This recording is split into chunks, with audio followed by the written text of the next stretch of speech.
My name is Laura Castellon. This is Communications 101 ID card. There are 5 people present in the room. Speech 2, relationships. Did you ever stop and think about all the relationships you have during a lifetime?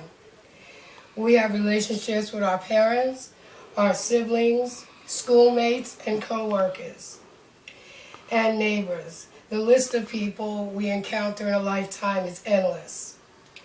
The relationships that I mentioned are called relationships of circumstance. Relationships form for many reasons.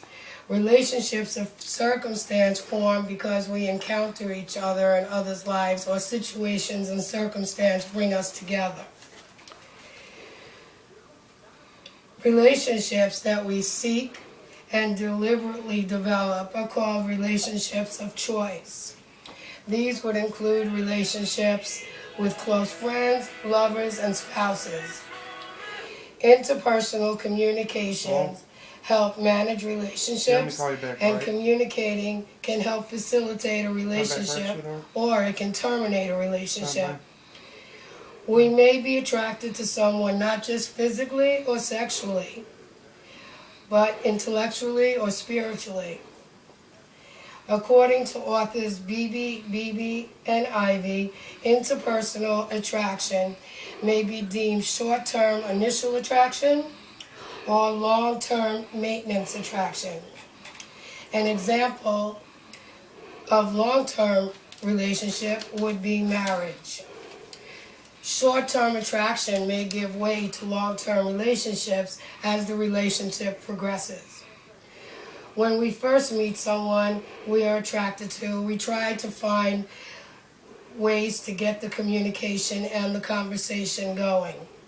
It takes time before we trust someone and feel confident enough to disclose personal things about ourselves.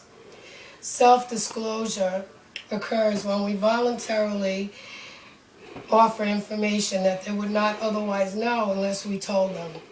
When this happens, we expect reciprocation, meaning that once we've disclosed personal information, we hope the other person will disclose it as well. We tend to seek out people who are similar. We seek partners that share similarities, such as values, upbringing, experience, geographics, and attitudes. Again, according to authors Beebe, and Ivy, opposites do attract because different people offer us different ways of learning things. However, they state that relationships of opposites seldom last. Truthfully, I do not really agree with that statement, as it has not been my experience. My husband and I were both raised in New York City, and we do share the same values and same goals. But when it comes to life experiences, we were raised worlds apart. Our relationship has withstood times of turmoil and conflict, and has withstood the test of time. We have been together 15 years, so therefore opposites can attract and opposites can last. Sometimes I think we seek qualities in people that we admire and yet we may not possess ourselves. My husband is strong, laid back, doesn't get angry easily, thinks before he acts. He is patient and kind and accepts whatever life has dealt without complaint and moves on. On the other hand, I am impatient, always stressed, and when things go wrong, it affects everything I do.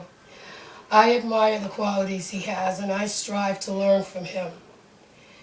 Whereas he thinks I am more intelligent, that I can cut through red tape and I can handle obstacles that come my way. I believe that the strength of our relationship is that we always stick together, no matter what. We deal with the countless conflicts even if we deal with them in different ways, but we stay together. So, while school friends and co-workers may come and go, sustaining long-term relationships takes commitment, the ability to withstand conflict, learn from the turmoil, respect one another, and always learn from each other. My husband always compliments me and encourages me to be all I can be. We understand and we do not fear growth because two people can either grow together or they can grow apart. We have chosen to grow together. And we've learned that relationships take work. The key to any relationship is communication. The ability to learn to communicate effectively is a skill that is hard to acquire. Hey, Bill. Is it off?